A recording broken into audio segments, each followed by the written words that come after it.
ಸಮಸ್ತ ಕನ್ನಡಿಗರಿಗೆ ನೂತನ ವರ್ಷದ ಹಾರ್ದಿಕ ಶುಭಾಶಯಗಳು.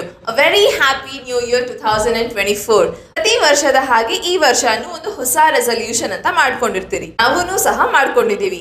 ಅದೇ ನಮ್ಮ big announcement. Swati law classes ಕಡೆಯಿಂದ ಸಿವಿಲ್ ಜಡ್ಜ್ ಎಕ್ಸಾಮ್ಗೆ ಪ್ರಿಪೇರ್ ಆಗ್ತಿರೋಂತ ಅಷ್ಟು ಸ್ಟೂಡೆಂಟ್ಸ್ ಗೆ ಒಂದು ಹೊಸ ಬ್ಯಾಚ್ ಸ್ಟಾರ್ಟ್ ಆಗ್ತದೆ. ನಿಮ್ಮ ಪ್ರಿಲಿಮ್ಸ್, ಮೇನ್ಸ್ ಅಂಡ್ ಇಂಟರ್ವ್ಯೂ ನ ಕಂಪ್ಲೀಟ್ ಆಗಿ ಕವರ್ ಮಾಡುವಂತ ಒಂದು ಕಾಂಪ್ರಿಹೆನ್ಸಿವ್ ಬ್ಯಾಚ್. ಈ ಬ್ಯಾಚ್ ನಿಮ್ಗೆ ಲೈವ್ ಕ್ಲಾಸಸ್ ನೀಡುತ್ತೆ, ಟೆಸ್ಟ್ ಸೀರೀಸ್ ಇರುತ್ತೆ, ನಿಮ್ಮ ಮೇನ್ಸ್ ಆನ್ಸರ್ ರೈಟಿಂಗ್ ನ ಚೆಕ್ ಮಾಡಲಾಗತ್ತೆ, ನಿಮ್ಗೆ ಸ್ಟಡಿ ಮಟೀರಿಯಲ್ ನೀಡಲಾಗತ್ತೆ. ಇದು ಎಲ್ಲಾನು at a very affordable price. And ಈ ಮೆಸೇಜ್ ಎಲ್ಲರ ತನಕನೂ ರೀಚ್ ಆಗ್ಲಿ, ಜಡ್ಜ್ ಆಗ್ಬೇಕು ಅಂತಿರೋ ಪ್ರತಿಯೊಬ್ಬರು ಕನ್ಸು ನನ್ಸಾಗ್ಲಿ. ಇದು ನ್ಯೂ ಇಯರ್ ನ ನಮ್ಮ ರೆಸಲ್ಯೂಷನ್. ಕ್ಲಾಸಸ್ January 15th ಇಂದ ಸ್ಟಾರ್ಟ್ ಆಗ್ತದೆ. ಸಂಜೆ 7 ಗಂಟೆಗೆ ಕ್ಲಾಸಸ್ ಮಂಡೇ ಟು ಫ್ರೈಡೆ ನಡೆಯುವಂತದ್ದು. ನಿಮ್ಮ ಈ ನ್ಯೂ ಇಯರ್ ರೆಸಲ್ಯೂಷನ್ ಜಡ್ಜ್ ಆಗ್ಬೇಕು ಅಂತಿದ್ರೆ ನಿಮ್ಮ ರೆಸಲ್ಯೂಷನ್ ಅನ್ನ ಕಂಪ್ಲೀಟ್ ಮಾಡೋದಕ್ಕೆ ಈಗ ಅಡ್ಮಿಷನ್ ನ ತಗೊಂಡು